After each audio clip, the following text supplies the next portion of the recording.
when you're dealing with people, the next little point here is, and this has to do with intellectual property, you want to have either employment or work for hire agreements.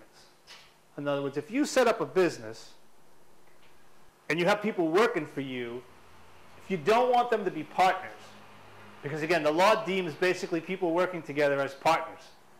So you need to have, it's safest to have a piece of paper, even if it's one paragraph, that says, I, Joe Smith, you know, everything I do for Mary is a work for hire, or you, the boss, however you want to word it, is a work for hire, because otherwise you run the risk that the person you said, hey, I need you to, I'm going to make a calendar. This is my big idea. I'm going to make a calendar. I'm going to make greeting cards. And I've run into these problems before. I have the idea. Here's what the picture will be. Here's what it'll say inside. Ha, ha, ha. And I have a whole line of them. They're all sports related. But I don't draw. And I don't take that. So I'm going to hire a guy to draw. I'm going to get a guy to draw the pictures for the cards. And I'm going to write the little thing inside. And I print them up. And I make them. And I know how to do all that. But I have a guy draw a picture. I have a guy take a picture, draw a picture, take a picture. Well, technically, all those people created copyrights, okay? Either alone or jointly with you. And if you just put out this line of greeting cards, potentially what those people can do, probably not at that point, but maybe at the point where Hallmark is going to come to buy you out, says, oh, great, we're going to buy your company. They're going to say, show us all the paperwork that you own all the copyrights and all this artwork. If you didn't create it, someone created it, we need all those assignments or the work for hire agreements or whatever.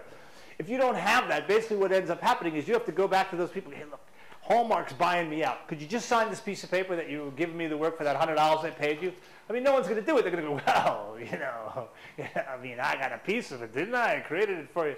So that's why you need to kind of, it's always better to do everything kind of contemporaneously with what's going on. Because when you're making no money and you're giving a guy a broke artist $100 or $200 to take a picture or draw something for you, that's the time to get him to sign a little piece of paper that says it's owned by your company, okay? Which basically means work for hire. I'm hiring you. In consideration of payment of $100, all rights in this artwork are assigned to me. Good, we're done, okay? So then later when you go to sign the Hallmark, you go here, you know, what they call due diligence. Their lawyers are going to look through all your papers, and all they're going to want to see is that you own all this, because they're not buying you. They, you know, and they're not buying your employees. In fact, usually what happens is they get rid of you, they pay you some money, they buy your company, they pay you some money, they fire all the employees, they don't need desks and chairs. This is what they want. They want intellectual property. They want that line of greeting cards that you did. Maybe if you're really creative, they'll pay you as a consultant to make up more. But you know, what they really want to know is, I'm buying this line of sports greeting cards that you came up with. It's very funny. People really like them. You know, you sell a lot. But you're not big enough to keep up with it. You can't afford to keep the production at the rate. We're Hallmark, you know, we'll pay you a big chunk of money, come work with us. But really what it is they're buying your company. But if you don't have the paper that backs up the rights, then either you or they have to basically go find all your partners and, you know, share the wealth with them. So if you don't want to have, if your goal is to get to here, you got to make sure that every step of the way, you're kind of, this is to protect you from people who will, and they will, come back later and say, well, I think I didn't, you know, that was just to use it for a year, and now that you're getting bought by Hallmark, and it's a verbal agreement. So if you didn't write it down, they didn't write it down, you're going to say, no, that was, I thought, no, but we had an agreement. And then you have this battle, and like, all right, great. So we'll get in a lawsuit. So Hallmark's going to say, you know, really, we can't wait. So either we think you should pay him half of the $1 million we're giving you, or we're just going to go do something else. I mean, we could come up with some versions of this ourselves without you. So, you know what I mean? So you need to kind of watch out for that. So whether you call it an employment agreement, you can call it a consulting agreement. It doesn't really matter what you call it. But the legal concept is it's a work for hire. And we're going to talk about copyright in a second, and that's where it comes in.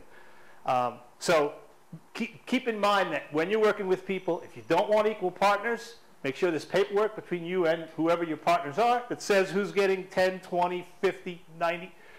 And if you have people that you really don't even want as partners, they're just creating work that's going to be part of your work. And this is anyone that creates a work, whether you have script writers, you have people rewriting, anything they're doing that's creating, you know, or recreating your work to make it better, you need to have some kind of employment agreement with them. Now, there have been cases that, there was a famous case, Playboy and the Vargas estate. Vargas was the guy, if you've ever seen a Cars album, the women that were drawn. But he used to draw for Playboy before photography was at the level it was at.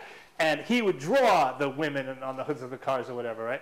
And, you know, you can make them perfect because you just draw, you just make it up. So when they didn't have any real contract, they had a work-for-hire relationship with nothing in paper.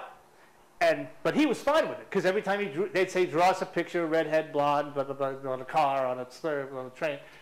He would do it. They would pay him with a check. And so he had no problem. After he died, his estate, you know, the family, sued Playboy and said, those were really just, in other words, you had a license, you had a right to use it, but now we're suing to get it all back unless you want to pay more money.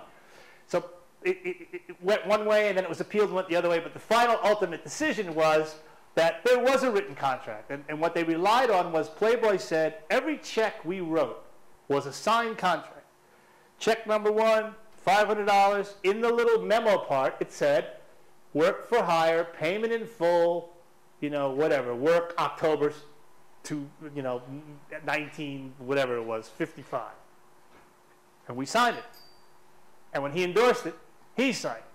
Here's the check, both sides of the check. We have a signed contract. It says $500, payment in full for that picture.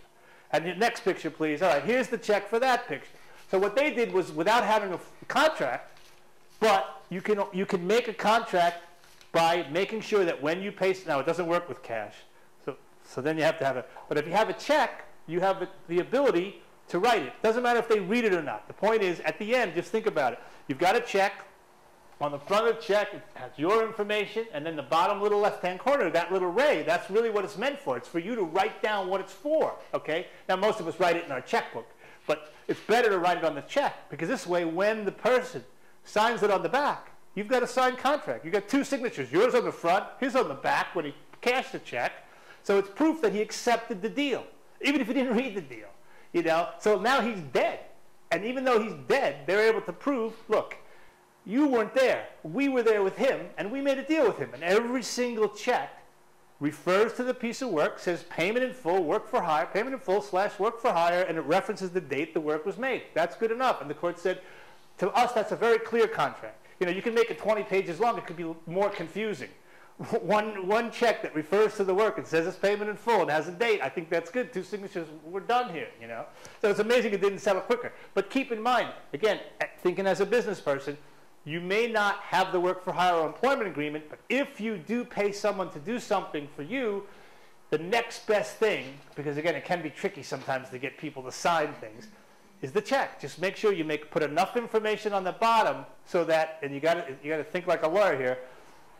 The trick is, you know, and they know what this is about. But think in terms of, if both of you were dead, could someone else look at this piece of paper and figure out what the deal was? Because that's really what matters. Again, you may have one person there and one person not, but when you're a lawyer, you're always trying to draft in a vacuum. You're always trying to say, I know I'm protecting my side, but I also have to make it clear. I might be trying to trick the other guy, but I can't be so tricky that a neutral third party later reads it and says, I don't know what they were trying to agree to here, right? So the simpler it is in actuality, the better. But you need to think in terms of as little as you can, but as much information as is necessary. And like I said, literally the words payment in full, work for hire are legally all you need to say on the check, as long as there's some reference to what it was for. Because you may have an artist, in that case Vargas, where month after month after month for years and years, each contract was just a check, you know, and years later, you know, that was their records. So again, it doesn't have to be a formal contract. Contracts are great, but if you can't do it, that's a contract still, because they signed it and you signed it, okay? So it's key.